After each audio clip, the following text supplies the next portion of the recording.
High ஆக்க பொறுத்தவனுக்கு ஆற பொருட்களையா அதாங்க என் கதை. கருவாட்டு குழம்பு ரெசிபி வீடியோக்காக ஷூட் பண்ணியிருந்தேன். அது இருக்குது, ப்ளஸ் அப்பளம் பொரிச்சிருக்கு. லஞ்சுக்கு அவர் வந்ததும் சாப்பாடு போட்டு வரேன் அப்படின்னேன். இல்லைப்பா நான் சாப்பிட்டேன் அப்படின்னாரு. ஏதோ உழுக்கத்து இருக்குன்ட்டு நான் விடலைங்க. என்ன எப்படி எதுக்குன்னு கேள்வி மேலே கேள்வியாக கேட்டு ஒரு வழியாக பயபுள்ள பிரியாணி சாப்பிட்டு வந்தேன். அப்படி அப்போ எனக்கு அப்படின்னு ஆள் அசையலை. நானும் விடலை. யூடியூப்பில் வீடியோ போஸ்ட் பண்ணுறேன். வீடியோ நல்ல வியூஸ் போச்சுன்னா சொமேட்டோவில் ஆர்டர் போடுறேன் அப்படின்றாரு. வீடியோ அப்லோட் பண்ணியாச்சு. வியூஸ் மீன்ஸ் எங்கள் கணக்கு, அதாவது 1K வியூஸ். நீங்கள் நினைக்கிற மாதிரி மில்லியன்ஸ்லாம் இல்லைங்க. அப்புறம் பிரியாணி ஆர்டர் போட்டாச்சுங்க. அவசரம் எனக்கு தாங்கலை.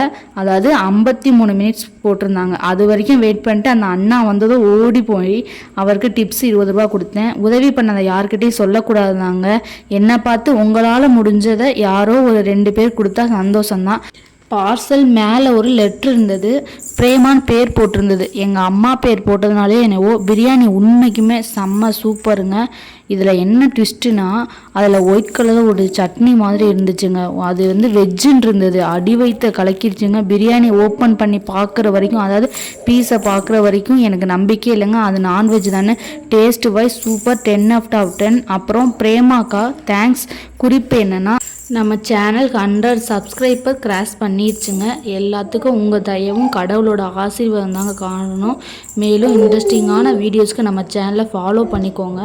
யாருமே இல்லாத எங்களுக்கு கடவுள் ஒரு 135 பேர் சப்ஸ்கிரைபர்ஸை கொடுத்துருக்காங்க. கண்டிப்பாக உங்களுக்கு உங்கள் மனம் நெகிழும் மற்றும் யூஸ்ஃபுல்லான வீடியோ க்ரியேட் பண்ணுறதுக்கு நாங்கள் கடமைப்பட்டிருக்கோம்.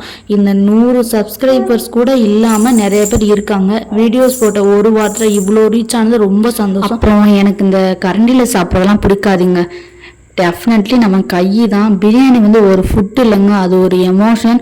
அப்புறம் இது வரைக்கும் நான் சாப்பிட்ட எல்லா பிரியாணிலையும் அட்லீஸ்ட் ஒரு கிராம்பு ஒரு ஏலக்காவது சாப்பிட்ருப்பேன். அந்த மாதிரி எந்த டிஸ்டர்பிங்குமே இதில் இல்லைங்க. உண்மையிலே ரியலி செம்ம சூப்பர். உள்ளக்க சாப்பிட சாப்பிட கொஞ்சம் காரம் வர மாதிரி இருந்தது.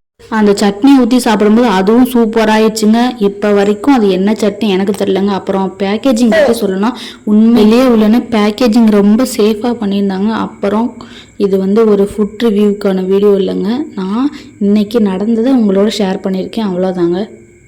நன்றி. இன்னும் என்னங்க சப்ஸ்கிரைப் பண்ணாமல் இருக்கீங்க? சொல்லியும் பண்ணாமல் இருக்கீங்க பார்த்தீங்களா? தட்டி விடுங்க. பாய்.